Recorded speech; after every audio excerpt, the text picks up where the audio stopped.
Untrained people getting into the mechanics of these devices can be a dangerous exercise. This was the statement given at a hearing in Maine on the right to repair legislation at the beginning of 2020. The person speaking is a lawyer representing Computer Technology Industry Association, or CompTIA for short. If you've worked tech for any amount of time, you know CompTIA fairly well, as they are the company that creates the tests and certifications a lot of IT professionals have or may need to do their jobs. Since 1982, CompTIA has worked hard to become the industry standard for certifications in the IT field, especially as a way for companies' technicians to prove they know their stuff. It took time, but in many ways they achieved their goals, and in some ways have become a benchmark in the industry, though not without consequence. Because of that effort, they have spent a lot of years advocating against our right to repair, claiming that it should only be something done by the company that makes the product. This is so they can provide the certifications to those companies and thus make money off of taking away our right to repair. The statements made by CompTIA's lawyer found their way onto YouTube in a video by Louis Rossman, who has spent the majority of his career pushing for the right to repair. After the video was posted, CompTIA reached out to him and started pulling back in their efforts. Though it wouldn't be for another month until they would make a public statement saying that they were stopping their attack against our right to repair. Since making their statement in February of 2020, saying that they would no longer lobby against right to repair, they haven't made many posts or statements about right to repair. Interestingly enough, the only other statement about right to repair you can find in their press releases is one made in 2017, stating that right to repair legislation is wrong for Nebraska's consumers and businesses. Partially due to their efforts, Nebraska still doesn't have right to repair 7 years later. And being an agricultural state, their efforts are directly harming farmers who have been crying out for laws to change so they can legally repair their own farm equipment as well as get the tools and instructions to do so. Right to repair has been slowly getting adopted throughout the US, especially after major efforts in other countries have pushed our right to repair into the limelight.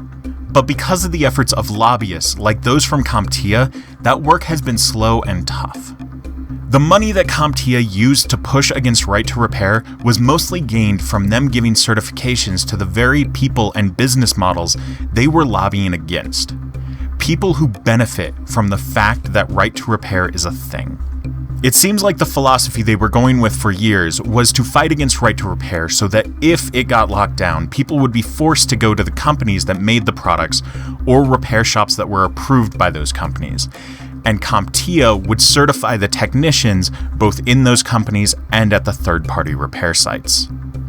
But the two key blind spots they seem to have missed is that, for one, the companies that they would want to give the certifications to tend to have in-house departments that make those certifications themselves. And the other is that companies strive to lock down repair as much as possible to the point where replacement is the only option. In both those situations, CompTIA does not benefit. Instead, their efforts seem to have backfired. Their stance to no longer fund anti-right to repair legislation is a good move, but in my opinion, it is not enough. They spent years and millions of dollars to set back right to repair for the entire nation, and simply no longer doing more damage is not helping enough. I don't recommend CompTIA certifications because my entire career in the industry has shown they are not as useful as other methods of getting an education. They tend to just be a piece of paper that some companies look at but don't really understand. Because they have become the de facto certification process, a lot of people look to them as the best certification process without realizing they had been funding their own obsolescence. I don't expect CompTIA to ever actually push for right to repair because they prefer their company partners over the technicians they actually claim to support. Over the last few years, they have tried to make strides to have a friendlier look and get their name into social media so that younger technicians can see that they are an option. That is why it is so important that we shine a light on the damage that they have done and their lack of effort to fix or change any of that damage. Just like how the technicians they certify repair devices, they need to repair the damage that they have done to the industry as a whole. They also need to start listening to the industry, instead of just listening to the profits that they gain. Until they start doing that, they are not a company that I can recommend. And honestly, I don't think anyone should either. Because if they keep sliding down this path, they just become more and more of a detriment to the industry. Certifications are an invaluable tool, especially for those technicians who have not been able to get an education the traditional way. But the downfall of all of this is that through CompTIA's efforts, those technicians find themselves in a catch-22 situation. An employer or customer wants them to have the experience before hiring them, but they can't get that experience in doing repairs if right to repair is not available in their state. Thank you for listening to this episode of Ping Unknown. This has been one of those things that has been bothering me for a long time, especially after I posted a video about CompTIA. A lot of people reached out trying to defend CompTIA, not realizing the damage that they have done and the lack of response that they have made since going back on that damage.